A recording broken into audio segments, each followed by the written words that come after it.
Jah Oil. The company have filling stations across the country, and our rates are relatively cheaper than anyone else across the country. Jah Oil is the biggest producer and distributor of cement in the country with the most competitive prices in the market.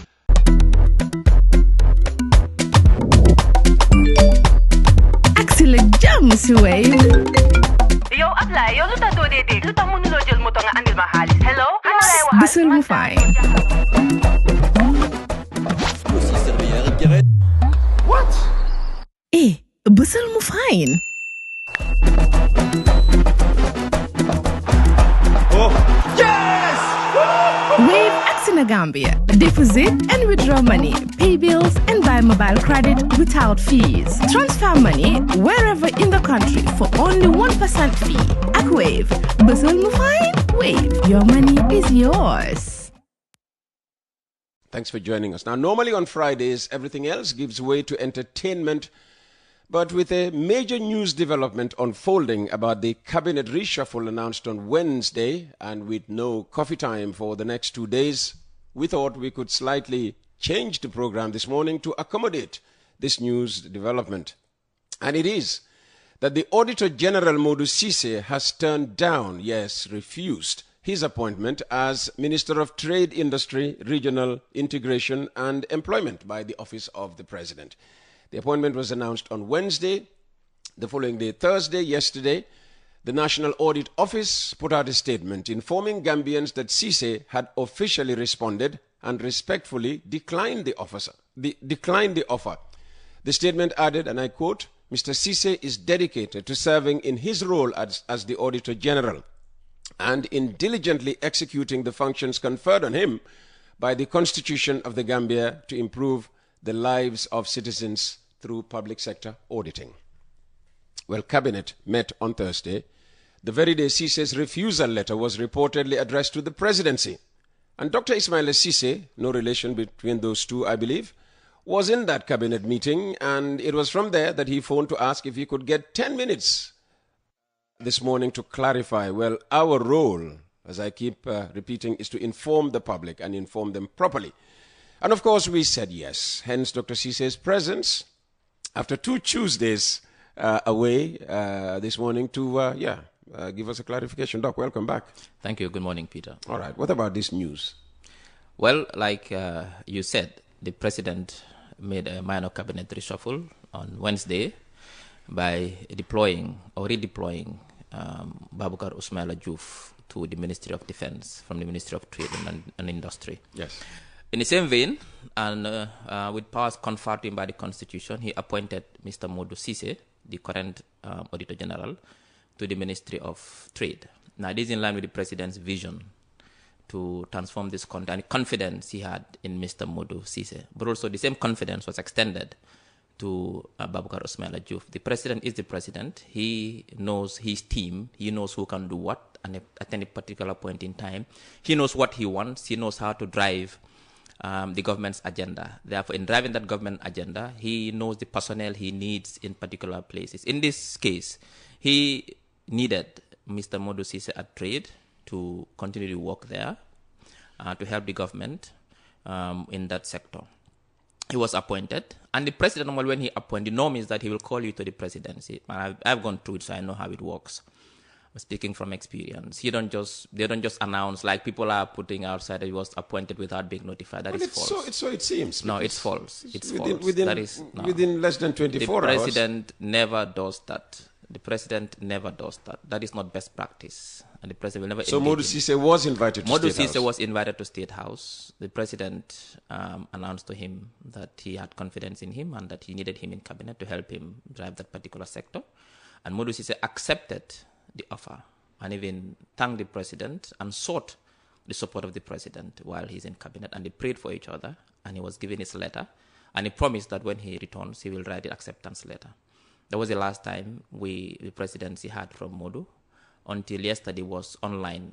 The presidency saw online that he declined the offer. In fact, the presidency up to yesterday did not receive any formal letter from him declining the position. The presidency did not? No. Well, the NAO statement said A letter was written to decline... Yeah, but yesterday we were in cabinet the whole day. So perhaps what I can tell you is that up to us leaving cabinet by 7, 8 p.m., the letter hasn't been received. What we know is that, and that I can confirm, is that Mr. Modu Ceesay accepted the position and then even sought the prayers and support of the president while in cabinet. And he left with the promise that he will write his letter of acceptance. Now, if you accept a position that the president offers you, in principle, you have accepted the position, in principle. Even though the letter will say that you have to formally write to accept. But in principle, you have accepted and you have been given the letter. So what the president does, he'll call you, he'll offer you. If you accept, he'll give you the letter. And then you have accepted. So what I can clear is that the president never appointed Mr. Modusi without informing him first. He was informed and he accepted. And that is why it was announced, in fact. Otherwise, it would never have been announced if he didn't accept. And now that it's been announced, and when the president appoints you, you're expected to take up your appointment. That is what we expect. Okay. And also, the consequences... Is the president going to insist that he takes up the appointment or else? Well, I cannot say what the president will do. Was this not discussed in cabinet yesterday? Was this not discussed in cabinet yesterday? No, it's not a cabinet. It was not on the agenda. Cabinet has an agenda, and we don't deviate from that agenda in most cases. What is important is that when he accepted the position in principle, somebody else was appointed as Auditor General, and that appointment is valid and is effective. Oh. So that's a situation. So we might have two attorneys general as far as the government is competing for one position. No, that would not be the situation. I hope we'll avoid that situation. What we know is that Mr. Modu Ceesay is appointed as Minister of Trade, and he has accepted that offer, and somebody else is appointed as the Auditor General, and that appointment is effective. There's going to be a standoff at NAO.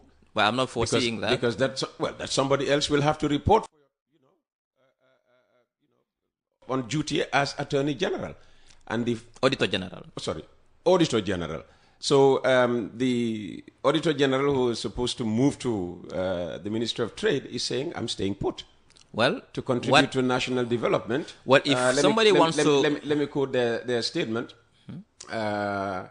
Ceesay is dedicated to serving in his role as the Auditor General and in diligently executing the functions conferred on him by the Constitution of the Gambia to improve the lives of citizens through public sector auditing. Is he sackable? He has a minimum 9-year appointment, hasn't he? Well, that is what's in the Act. Yeah. That is what's in the Act. So for 9 years... It depends. The minimum is 9 years, but depending on the appointment letter. Sometimes they can say 4 years. I haven't seen the appointment letter maximum, yet. The maximum is 9. But yes. It could be in the letter that 4 years extendable. I haven't seen the letter, the content of his appointment letter, so I cannot say exactly. But what I can tell you is that the president is the president. The president is one who first identified him and had confidence in him to serve in that particular role he is serving. If the same president now has identified him to help him somewhere else, it's all part of national development. It's a team. It's a machine. It's an engine. And anywhere you are needed in that engine to make the engine work, I think you should accept that job. So what we can confirm is that the president has confidence in Mr. Modu Ceesay. The president believes that Mr. Modu Ceesay will help him in the sector that he was appointed in. And Mr. Modu Ceesay was invited to the State House, and he accepted the job offer and thanked the president and even asked the president to pray for him and sought the support of the president. And because of that acceptance in principle, the president appointed someone as the Auditor General, and that appointment is also effective. So he either goes to Banjul and takes the position of Minister of Trade, Industry, Regional Integration and Employment, or else he's out of a job. Well, I cannot say that. You just said that the new Auditor General, why am I Attorney Generaling? The new Auditor General, will continue as new Auditor General. He's appointed effectively. Yeah, so that's what we can't have two people in one position. Well, no matter how you interpret it, what I can confirm is that there is someone who's been appointed in that role, and that we expect Mr. Modu Ceesay that appointment to be the is Minister of Trade. Irreversible. The president has no, intention to reverse that appointment. No. Okay. All right. Very good. So we'll see how things evolve at NAO in the coming days. You've been away for 2 consecutive Tuesdays. First to Cabo Verde, yes, and then to Guinea-Bissau. Yes. So, what's with the Lusophone countries? Well, in Cape Verde, I attended the UNESCO conference on information integrity. Information integrity is an emerging issue. Threat to the integrity of information can lead to conflict, can destroy societies, can destabilize countries, but can also erode public trust in the government and the state. And where the state loses or trust erodes on the state from the citizens, that state normally will lose its legitimacy.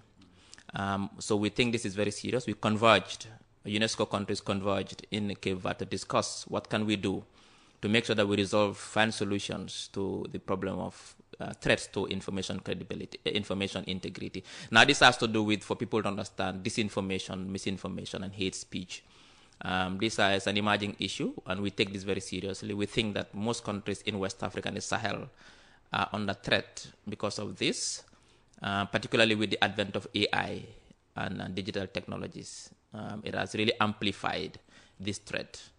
And that is why we are in Cape Verde to discuss and come up with a policy, a framework to make sure that we can combat disinformation, misinformation, and hate speech, to ensure that we maintain information integrity and find solutions to combat the threats to the integrity of information. If information now from public officials, public information is not trusted anymore, it's akin to, you say, healthcare sector. People don't trust the healthcare sector or the education sector. That is the same consequence. Therefore, we need to find ways to make sure that the integrity of information is intact. Then from there, we went on a state visit with the president to Guinea-Bissau, 2-day state visit. This is the first state visit that a Gambian president has embarked on to Guinea-Bissau since independence. Amazing. For the first time. Amazing. It shows how... When Maud mentioned it yesterday, I thought all these years Guinea-Bissau presidents have been coming here, Gambian presidents have been going to Guinea-Bissau, but none of those visits were state visits. Wow. And it was good. The president was awarded the highest award in Guinea-Bissau for his stance in maintaining peace in the sub-region, but also promoting African unity. He's only been there for 7-8 years. Who? Our president. Yes. And already he's getting... these awards. Yeah. That shows the kind of leadership qualities that he has, and also the clout he embodies in the sub-region, and the respect. And we're hearing that he phoned up his dad yesterday.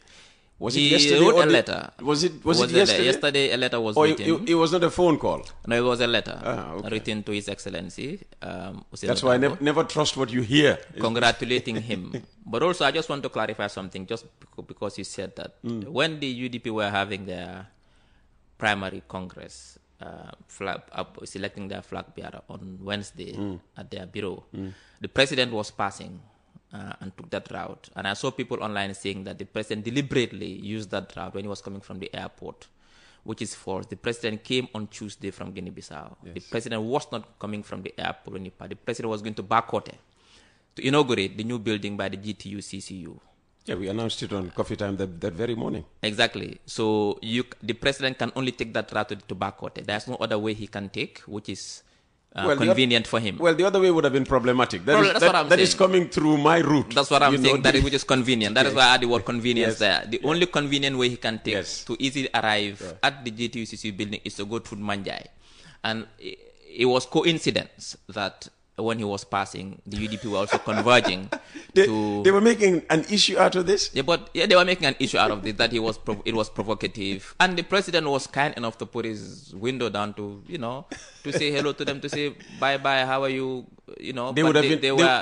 Some might have interpreted it as mockery. No, it shows how tolerant the president is. The president is the president. The president doesn't go petty. The president is elected by 53% of Gambians to do a job, and he's doing that job. And so he doesn't go petty. He was just... So who goes petty? Well, I'm not going into that. What I can tell you is that the president was passing, and that's the only convenient route he can take to reach his destination. You're not following me down that route, as they say. No, I'm not. The president, that was the only convenient way he can take to get to the GTUCCU building for the inauguration, and he passed. It was mere coincidence that the UDP were also converging at their bureau.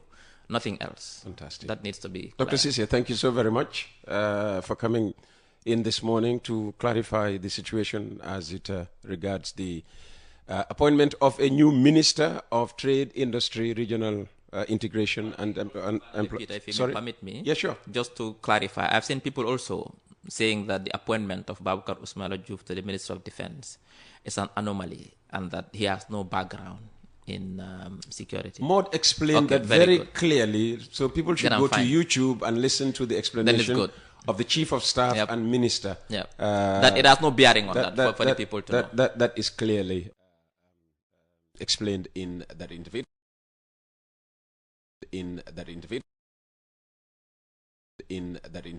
Jah Oil, the company, have filling stations across the country, and our rates are relatively cheaper than anyone else across the country.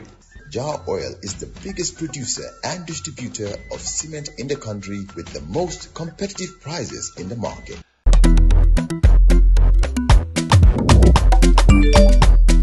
Excellent jam, Ceesay. Yow Ablaye, yow lu tax doo dee dégg lu tax mënuloo jël moto nga andil ma xaalis. Hello? Kan ma lay waxal? Bisul mu fine. What? Bisul mu fine. Oh, yes! Wave in Gambia. Deposit and withdraw money, pay bills and buy mobile credit without fees. Transfer money wherever in the country for only 1% fee. At Wave, Bisul mu fine? Wave, your money is yours.